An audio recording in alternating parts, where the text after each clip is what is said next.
Students, welcome to my channel Biogene. आज हम बात कर रहे हैं अपने लेक्चर 5 में about the small intestine. The topic is regarding class 1 digestion and absorption. मैंने पिछले टॉपिक्स में डाइजेस्टिव ट्रैक्ट शुरू किया था और डाइजेस्टिव ट्रैक्ट में हमने टिल स्टमक तक अपना जो है लेक्चर फिनिश किया। सो हमने शुरू किया था mouth leads to buccal cavity through vestibule, and then buccal cavity leads to pharynx, naso, oro and laryngo, and then pharynx leads to another part that is called as esophagus, and esophagus leads to stomach. Now stomach ke baad it comes to small intestine. So this is a small intestine. जो हमारा small intestine है, this is approximately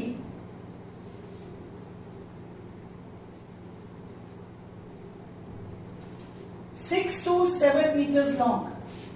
This depends upon the height of the person. So depending upon the height, it can be 6 to 7 meter long.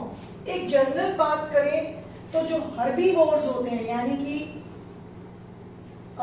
जो herbivorous animals हैं like dear, cow etcetera, इनमें जो small intestine है वो longer है, because इनका major food जो है वो सेलुलोज है और उसको डाइजेस्ट होने में टाइम लगता है।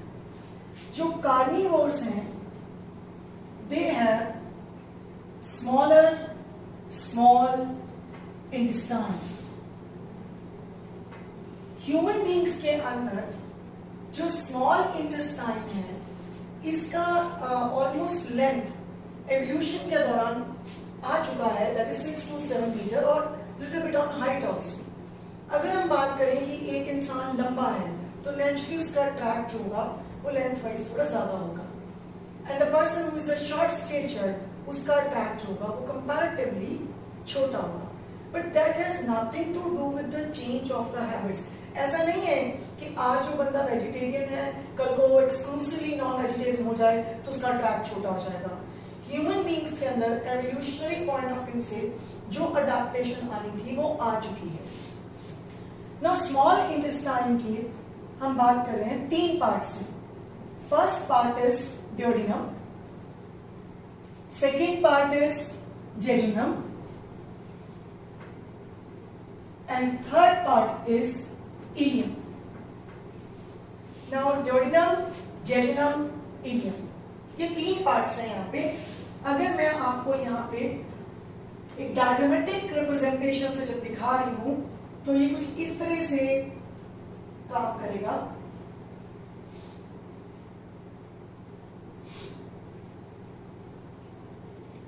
This is the esophagus leading into, after crossing the diaphragm, is leading into stomach. Stomach का जे शेप पार्ट और ये हमारी first part of the small intestine. यहाँ पे हम ऑलरेडी डिस्कस कर चुके हैं। This portion is pyloric sphincter, this is duodenum, and यहाँ पे this is the large intestine का पार्ट दिख रहा है और इसके पीछे से इस तरह से ये आ रहा है।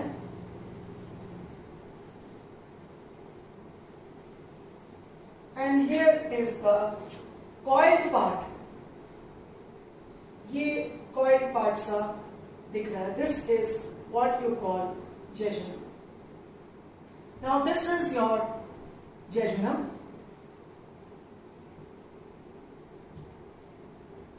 This is the jejunum. This is the duodenum. And then there's a very highly coiled part.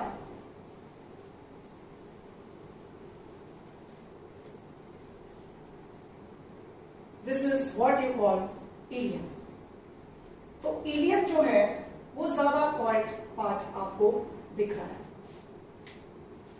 तो duodenum जो है, this is your proximal और first part. ये proximal part हो गया आपका, यानी कि फर्स्ट पार्ट आपका। जेजुनम आपका मिडिल पार्ट हो गया और इलियम आपका डिस्टल और लास्ट पार्ट हो गया। The duodenum is C-shaped. जो न्यू एनसीईआरटी है उसको सी शेप लिख रही है, और जो पुरानी किताबें हैं उनके अंदर कहीं कहीं इसको यू शेप भी लिखा हुआ है। इसलिए हो सकता है आपको जब आप ऑब्जेक्टिव सॉल्व करने बैठो तो ऑब्जेक्टिव में आपको ये इश्यू आए, कहीं पे यू लिखा है कहीं से सी लिखा हुआ है। तो जो present according to latest NCERT है, it has been mentioned here as a C shape. Now this is coiled and this is highly coiled. क्यों? अगर हम डिस्कस करें ऑलमोस्ट लेंथ के हिसाब से तो ये 25 सेंटीमीटर अप्रॉक्स लेंथ के आसपास है, ये 2.5 मीटर और लिटिल लॉन्गर अप्रोक्सीमेटली लेंथ है, और ये लेंथ 3.5 मीटर के आसपास है। तो इस तरह से जो मैंने ये लेंथ ऑलमोस्ट लिखी है वो 6.25 सेंटीमीटर के आसपास लिखी है। मैंने रेंज ऑलरेडी दे चुकी हूं, 6 to 7 मीटर लॉन्ग। ये 2.5 मीटर लंबी है, ये 3.5 मीटर लंबी है अप्रोक्सीमेटली, तो नेचुरली ये कॉइल्ड होगी। तो ये तो फिर 3.5 मीटर लंबी है, तो naturally it has been highly coiled. अब अगर हम बात करें इसमें डाइजेशन या एब्जॉर्प्शन कितना है, इसमें डाइजेशन कंपैरेटिवली कोरस फॉर्म में है, मोटे तौर के डाइजेशन इसको बोलते हैं, लेकिन एब्जॉर्प्शन इसमें कम है। So I can say less absorption. अगर हम तीनों पार्ट्स को कंपेयर कर रहे हैं, here absorption is maximum and here we can say, अगर मैं इसके हिसाब से बोलूंगी तो I will say moderate absorption. Now अगर हम इंटरनली इसको देखते हैं, इसका ल्यूमन देखते हैं कि जैसे ये आपके पास स्मॉल इंटेस्टाइन मैंने ड्यूडेनम बनाया, इसकी वॉल पे आपको इस तरह की फोल्डिंग्स नजर आ रही है, और ये फोल्डिंग फर्दर ऐसे फोल्डेड है ऐसे। This is what you call villi. तो विलाई है यहाँ पर, villi are finger like foldings, जिसके बारे में हम आगे थोड़ा और डिटेल में करेंगे। तो नंबर ऑफ विलाई ये लेस है, लेस विलाई, यहां पे मैक्सिमम नंबर ऑफ विलाई है, और अगर इन दोनों को कंपैरिजन करूं तो ये मॉडरेट आ गया यहां पे।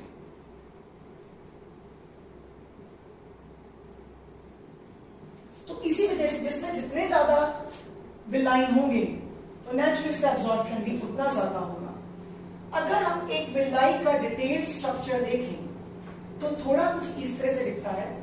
दिस इज विलाई, इसके ऊपर आपके पास एक एपिथेलियम है जिसको हम ब्रश बॉर्डर्ड एपिथेलियम कहते हैं। नाउ दिस एपिथेलियम, इसमें फर्दर बहुत स्मॉल सी प्रोजेक्शन पड़ी हुई हैं और ये एब्जॉर्प्शन करके आगे दे रहे हैं।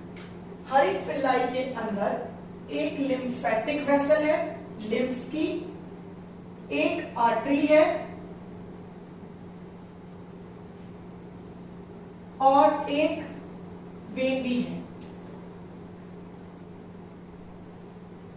तो every villi has 3 vessels, one is for lymph and other is for artery and vein।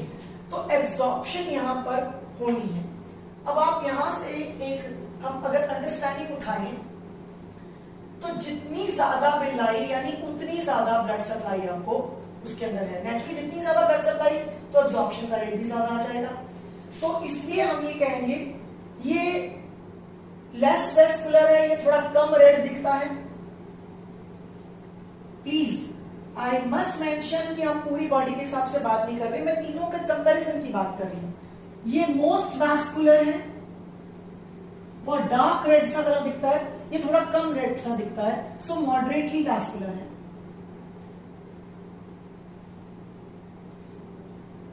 But more और लेस आपका एब्जॉर्प्शन इन दोनों हिस्सों में आ ही जाता है, क्योंकि एक ही जो चाहे नंबर ऑफ विलाई कम है लेकिन उसका लेंथ उसको क्या कर देता है, कॉम्पनसेट कर लेता है।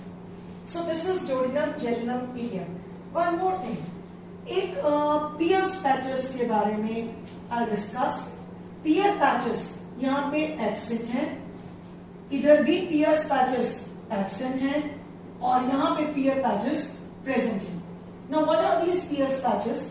अब जब आप एक्सटर्नली देखते हो, बिल्कुल सामने से देखोगे, तो जहां इलियम है उसके ऊपर आपको इस तरह से क्लस्टर्स दिखेंगे लिम्फोइडल टिश्यू के, छोटे छोटे लिम्फ नोड्स के क्लस्टर्स हैं। वैसे तो आपकी पूरी इंटेस्टाइन के ऊपर ही लिम्फ नोड पड़े हुए हैं, लिम्फेटिक टिश्यू सारे गट के ऊपर पड़ा हुआ है, लेकिन जहां उसके क्लस्टर्स गुच्छे नजर आ रहे हैं उनको हम पियर्स पैचेस कहते हैं। तो what are Peyer's patches? Peyer patches जो होते हैं they are clusters of lymphoidal tissues और टिश्यू, उसके क्लस्टर हैं। इनको कॉमनली हम एब्डोमिनल टॉन्सिल्स भी कह देते हैं। तो आपकी गट में लिम्फोइडल टिश्यू सारी जगह पे है। आप ये देखिए, हमने अपने पिछले लेक्चर्स में टॉन्सिल्स के बारे में बात करी थी, लिम्फोइडल ऑर्गन्स। यहाँ पे भी इम्यूनिटी है, प्लस पूरी गट के ऊपर भी लिम्फ नोड्स स्कैटर्ड फॉर्म में पड़े हुए हैं, और यहाँ पे जो है लिम्फ क्लस्टर्स में पड़े हुए हैं, that is called as Peyer's patches. Now your small intestine, now next come to large intestine. Small intestine की जो इंटरनल लाइनिंग है, इंटरनल लाइनिंग के अंदर आपको minute finger like projections villi दिखती हैं। उनके फर्दर ऊपर वो फोल्डिंग्स हैं, इनको ब्रश बॉर्डर्ड सेल्स कहते हैं। When I will talk about histology, then I will talk about the details in these structures. So next, अभी हम काफी सुपरफिशियल लेके चल रहे हैं। Small intestine leads to next part that is called as a large intestine. जहां small intestine large के साथ मिलती है, this is a swollen portion, small blind portion, it is called cecum. और यहां पे एक फिंगर लाइक प्रोजेक्शंस और बाहर आती है, this is called vermiform appendix. Then colon, यहां पे there's a valve which is what you call ileocecal valve. ये ileocecal valve है, ये फूड का बैक प्रोजेक्शन नहीं होने देना, यानी कि फूड जो है स्मॉल इंटेस्टाइन से जब लार्ज इंटेस्टाइन में एंटर कर रहा है तो उसका बैक फ्लो नहीं होगा, इन फीसेस के बैक फ्लो को वो रोकता है। This is colon, ascending colon, transverse colon, descending colon, और डिसेंडिंग कोलन का ही ये पार्ट आगे आकर बोलता है सिग्मॉइड कोलन, और this is leading to rectum, leading to anal canal, opening out by anus. That is the some part of the large intestine. So small intestine को recap करते हैं, then I have to rub the board. Small intestine almost 6 to 7 meters long. 3 parts. Proximal part is duodenum and distal most part is the ileum. बीच में पड़ा है आपका jejunum.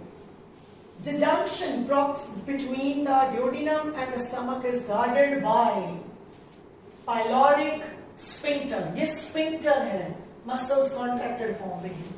और intestine का जो डिस्टल पार्ट जो है वो लार्ज इंटेस्टाइन के साथ जहां पे कम्युनिकेट कर रहा है, वहां पे वेल्व है, इलियोसीकल वेल्व। ऊपर स्फिंक्टर, नीचे valve. Valve is just like a door, जैसे स्विंग डोर एक तरफ से खुलता है, सामान आ गया, डोर बंद हो गया, इस तरह से ये काम कर रहे हैं। स्फिंक्टर्स कॉन्ट्रैक्शन और रिलैक्सेशन के मोड में काम करते हैं।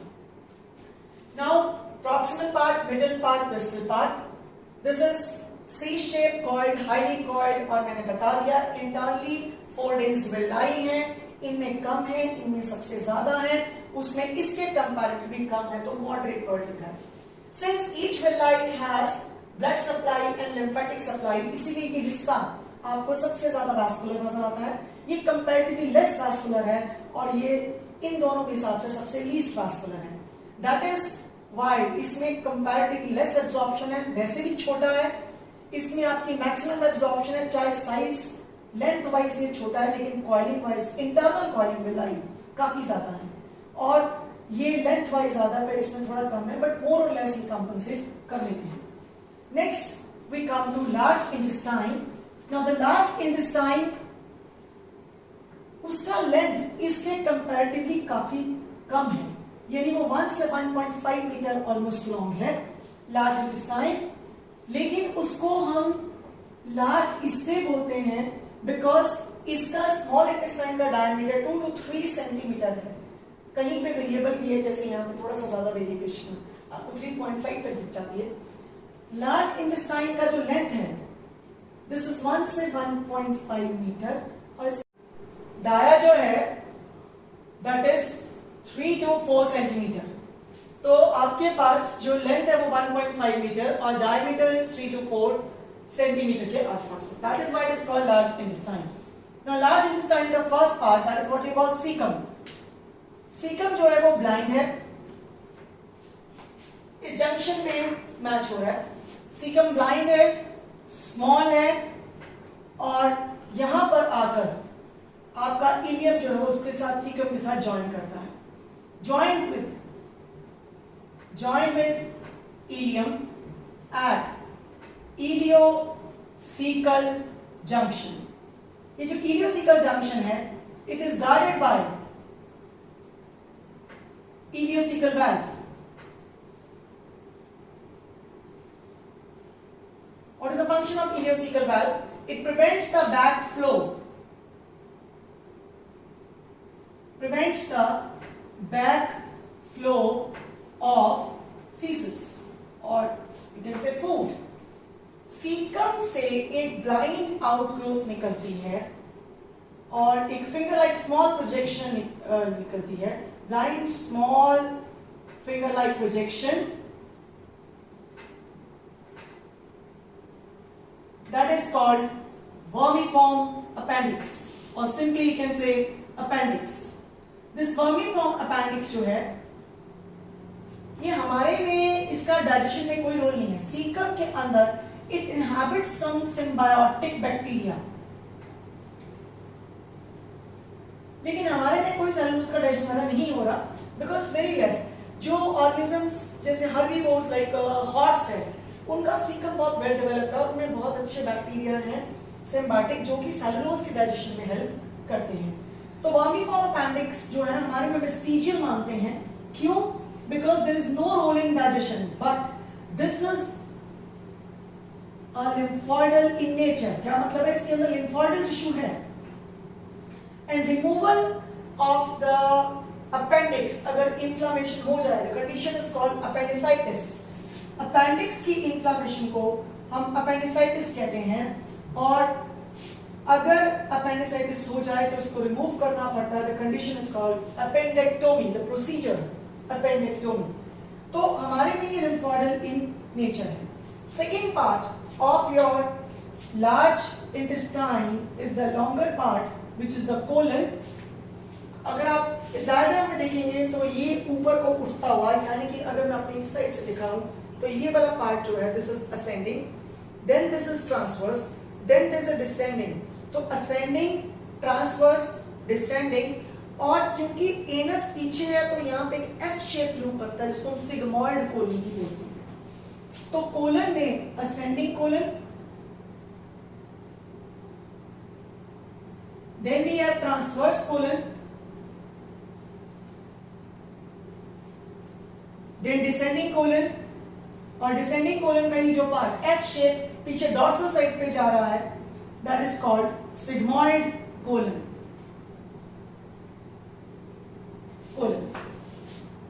Now the third part last, ascending, transverse, descending, sigmoid. It may not be that much clear in diagram. I will redo the diagram again. और यहाँ पे आपके पास rectum है. So rectum leads to a small anal canal to 4 centimeter long, approximately average में 2.5 centimeter रहता है, and that leads outside. जो उसका aperture है that is called as anus. तो colon leads to next part that is called as rectum. Rectum जो है वो again pouch like structure है. This is basically storage chamber. ये storage chamber है किसका? Feces का. And rectum leads to next part that is outside which is called anus. तो अगर मैं so I'm just rubbing the diagram again और यहाँ पे एक छोटी सी ब्रीफिंग ले रही हूँ और उसके बाद I'll take up again the rest of the diagram. हमने डिस्कस किया this is your let's say ileum. Now ileum जो है वो ज्वाइन कर रही है एक pouch like structure, ये हैंगिंग करता हुआ वर्मिफॉर्म अपेंडिक्स और इस तरह से यहाँ पे हमारे पास पड़ा है इलियोसीकल valve. Now this part of the large intestine, which I referred as colon, ascending, transverse, descending, sigmoid and leading to rectum, small anal canal. This is anus और यहाँ है. This is your internal sphincter, anal internal sphincter, and here is present external sphincter. जो external sphincter और anal sphincters हैं, they have to be relaxed before the voiding of the feces. Internal sphincter is under involuntary control और sphincter external जो है, this is under voluntary control. अगर हम large intestine में देखते हैं, this is ascending colon, transverse colon, descending colon, sigmoid colon, rectum और anus leading out aperture is anal orifice. आप ये देखिए, सबसे पहले तो आप ये अगर इसकी नेक देखिए तो आपको इसमें से पाउच लाइक स्ट्रक्चर नजर आ रहे हैं. These pouch like structures are called haustra और haustrations. These haustra are form क्योंकि इसके ऊपर एक लेंथ वाइज एक लॉन्ग सा मसल होता है, longitudinal muscle, which is called taenia coli. जब ये टीनिया कोलाई कॉन्ट्रैक्ट करता है, सी माय हैंड मूवमेंट्स, जब ये कॉन्ट्रैक्ट करता है तो आपकी लार्ज इंटेस्टाइन में ऐसे पॉकेट लाइक फोल्ड्स आ जाते हैं. This is called haustra. ये एक तरह की पेरिस्टाल्टिक वेव है. पेरिस्टाल्सिस यानी कि movement of gut. There are different types of peristalsis. One of the type of peristalsis is this kind of waves that is called as hostra, जो कि food को आगे move करने में help करता है. और these hostrations are due to contraction of longitudinal muscles that is called tinea coli. Rectum में food store होता है. कई बार rectum और anus की जो veins हैं वो enlarge हो जाती हैं, inflame हो जाती हैं. Condition is called hemorrhoids. So this is hemorrhoids. So hemorrhoid is a condition of जिसको common language में, layman language में piles कह देते हैं. It's a condition of discomfort and sometimes they just burst and bleed and it causes the bleeding. Then this is rectum which is leading to out anus. यहाँ पे अगर आप ध्यान से देखेंगे तो हमारे पास दो जगह बेंड आ रहा है. एक बेंड यहाँ है और एक बेंड यहाँ, यानी कि राइट साइड पे है और एक लेफ्ट साइड पे है. This bend is called flexor. ये flexor. So इसको हम कहते हैं यहाँ पे we call it as splenic flexor. और ये साइड spleen का है, स्टमक के नीचे spleen होता है, तो splenic flexor. और this is what also called as left colic flexor. This is ये साइड liver का है, so this is called hepatic flexor or we call right colic flexor. So we can have a little set of questions from here. आपसे ये भी पूछ सकते हैं कि भी ascending colon किसके बीच का पार्ट है? Ascending colon is a part between cecum and transverse colon. Now which is the part which is leading to rectum? जो हमारी पुरानी किताबें थी उसमें sigmoid colon नहीं था. New NCERT has incorporated sigmoid colon. Sigmoid colon पिछली कुछ बुक्स में भी था. Now अगर आपके पास, क्योंकि आपको मैं क्यों ये बता रही हूँ क्योंकि दोनों तरह के क्वेश्चंस आपको मिल जाते हैं. In some books sigmoid colon उन्होंने नहीं दिया हुआ. Then answer has to be descending colon कि last part of the intestine, large intestine कौन सा है. अगर वहां पे sigmoid colon का चॉइस है तो आप आंसर sigmoid colon देंगे. अगर उसने colon का पूछा हो, large intestine का last part और distal part is rectum, तो colon वाइज उसने क्वेश्चन पूछे हैं तो इस तरह से जवाब देना है. हॉस्ट्रा क्या चीज है या हॉस्ट्रेशंस क्या चीज है? हॉस्ट्रेशंस आर पॉकेट लाइक फोल्डिंग्स जो कि इससे बनती है कॉन्ट्रैक्शन ऑफ टीनिया कोलाई. ये एक 3 बैंड्स ऑफ लॉन्गिट्यूडनल मसल्स हैं जिनकी वजह से ये कॉन्ट्रैक्शंस आती हैं. So this is all with your digestive tract, starting from your mouth, buccal cavity, pharynx, esophagus, then stomach, then आपका small intestine, large intestine and leading out at anus. Thank you very much. अभी इसके आगे जो हम next lecture में discuss करेंगे, that is digestive glands. But before I take up with digestive gland, I would love to take histology. क्योंकि अगर आपको लेयर्स की डिटेल्स पता लगती हैं कि किस तरह से जो हमारी गट है वो इंटरनली किस तरह से लाइन है, तो आप उसको बेटर रिलेट कर पाते हैं. Thank you for very much. Looking forward for my next lecture.